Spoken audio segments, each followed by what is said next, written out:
Hello everybody. The next plane off the pile is a Stanley number 3 transitional plane. Let's take a look at it.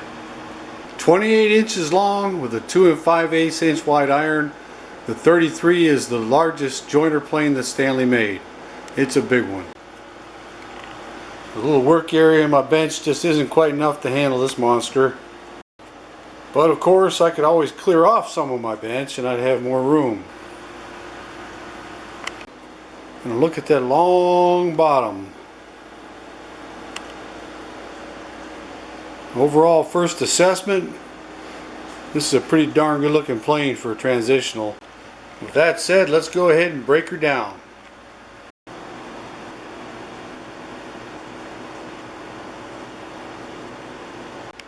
It sure is nice to break something down that's not a rusted mess. We do have a lot of wood. First thing I want to do is remove as much as the finish I can from the bottom. The way I'm going to do that, using my scraper with a burr on the edge. The scraping is a pretty straightforward process. I'm going to continue to do this over the whole thing, touching up the burr so I get as much of the old finish off as I can by scraping. So the scraping is done, and I glued some fresh 150 grit paper down to my sanding station with number 77 spray adhesive. So the next thing I'm going to do is sand the flat surfaces like you'd lap metal. It's a pretty straightforward process. I'm going to start with the top, do the sides, the bottom, and the ends. Scraping the finish off before I do this helps prevent the buildup of the lacquer in the sandpaper. So lots of long strokes, and as you can see, there's been progress already. So that's the way it goes. So I've been at it for about 15 to 20 minutes, and she's looking really good. A lot of elbow grease. That's the top.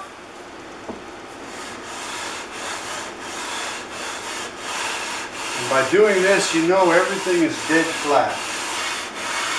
One more little hit on the bottom, and the lapping part is done. You can see there's a little bit left right here. You're not going to take that off, not like this. We're going to finish this up with a sanding block. So using a new piece of 150 grit on my rubber sanding block, I'm going to go over the whole thing. All you want to do is gently go over it just enough to remove the darkening of the finish. Over the whole thing, that's the last step. So I've gone over the whole thing with 150, but I mentioned this part up here at the very front.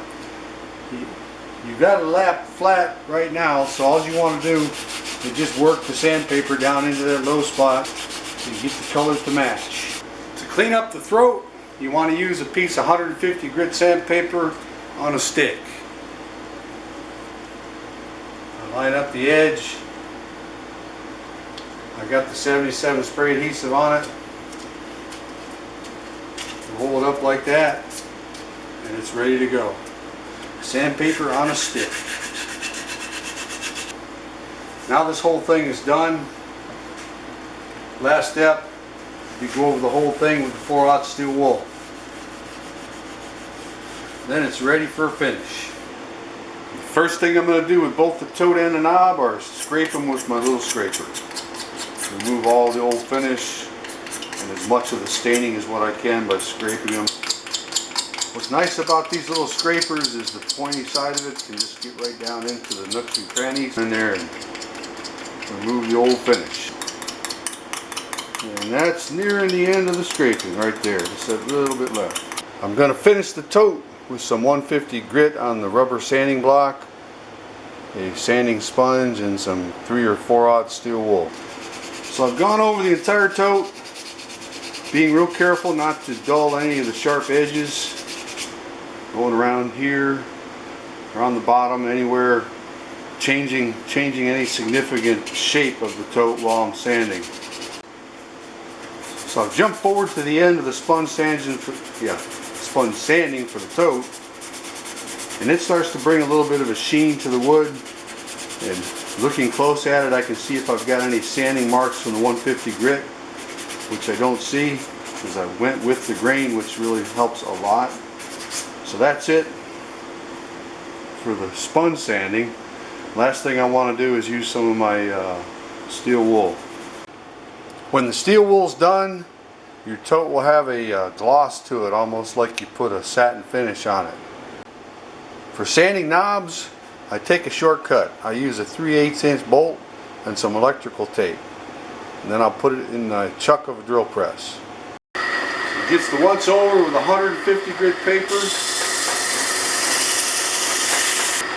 And follow that up with some steel wool. And after taking it off the drill press, I use the sponge sander around that edge where the electrical tape was, a little bit more steel wool, and you've got a fine looking knob that's ready for a finish. So all my wooden parts have been moved into the paint booth and they're ready for a finish.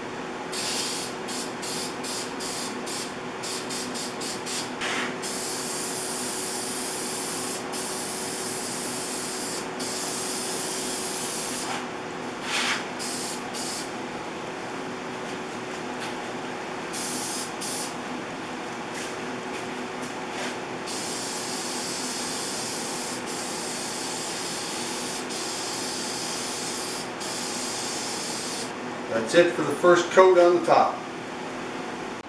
While the lacquer dries, the frog, lever cap, and top casting are going to go into the deep sink, simple green, and a little bit of scrubbing. And here's another look at the parts after the deep sink. After getting a good look at the top casting now, it's got some loss around the upper edges, but the rest of it seems to have all the japanning there, so I'm opting to do a touch-up instead of a strip and refinish. It's typical to see these big runs on the underside of those transitional lever caps. The japanning obviously was applied in one heavy coat and left to dry. There's what the underside of the frog looks like. I've put the third coat of lacquer on the wooden parts while all this was going on. Now I'm going to break out my magic touch-up pen and see what we can do here. Now everything's ready for the magic paint. I've steel wooled the upper casting, lever cap, frog. You see the lateral is looking really good. It's a 3 patent date lateral. This is cleaned up with the sandpaper on a stick and wire wheel on my grinder.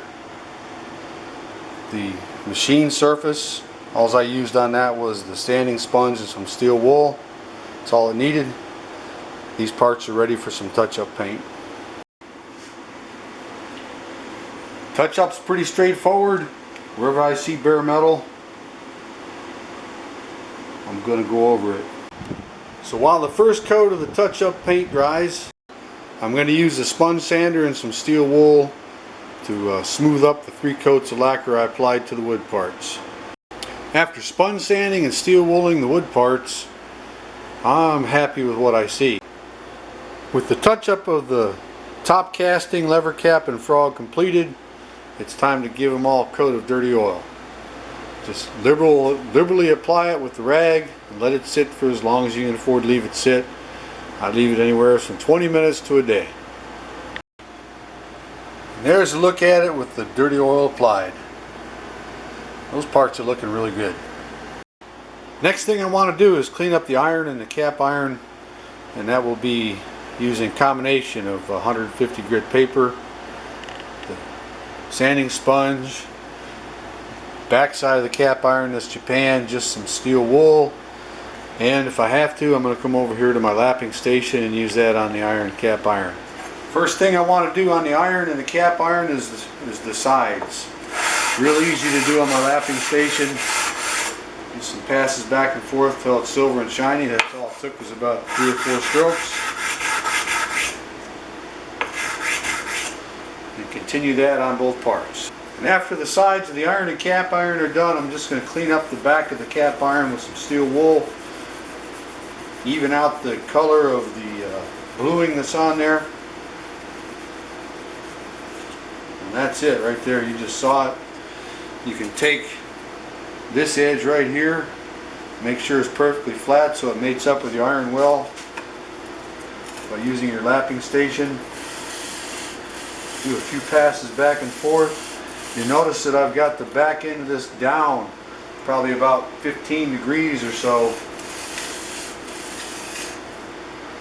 And there you see, got a nice flat surface, so it's going to mate up well with the iron. Next thing we're going to do is clean up the notch.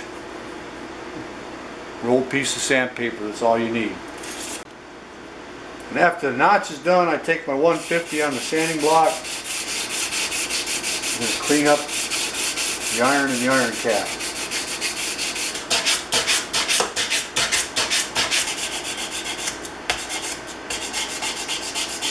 I'm going to finish the flat surfaces of the iron and the front side of the cap iron using some 3000 grit paper and do it in a swirl. Not worried about the part down here yet because that's going to be lapped flat. I like the end results that I get when I do this. So that is it for the cap iron. Don't do anything to the back other than steel wool. Just got to finish the back side of the iron.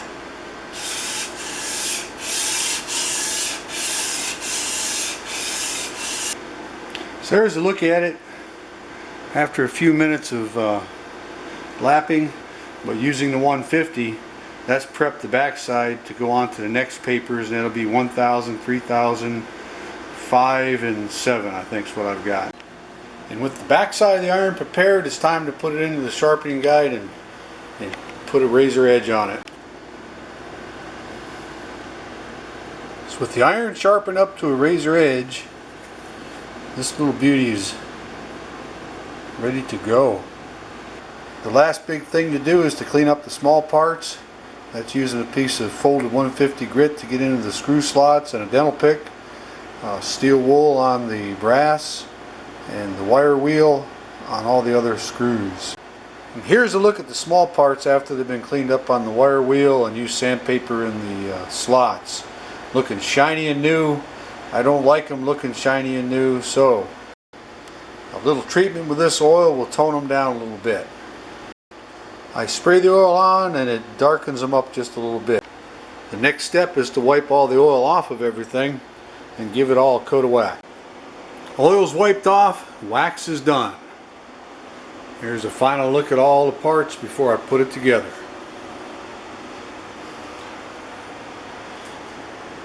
It all turned out looking really good. Japanning and touch up turned out really nice.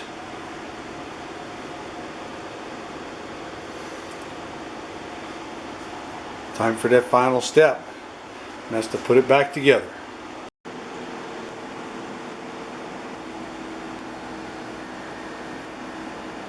And that turned out to be one fine looking old plane. Kind of hard to turn this old beauty around on my bench. 28 inches long is a lot of plane. And there's the look at the massive bottom of this thing. And for those of you that watch my videos, you know what's next. Test drive. But I'm sorry to say the test drive is not going to happen in this video. You're going to have to stay tuned for the next one I do. I have something special in mind for this plane. For those of you that haven't seen the video on the number 4 I did last week, it's a free giveaway. Find it on my channel, sign up, say I want to win, and a comment, and you'll be in the drawing that will be coming up in September. So stay tuned. This monster is going to be test driven with something special. But that's it for this one, because it's time for supper. Bye.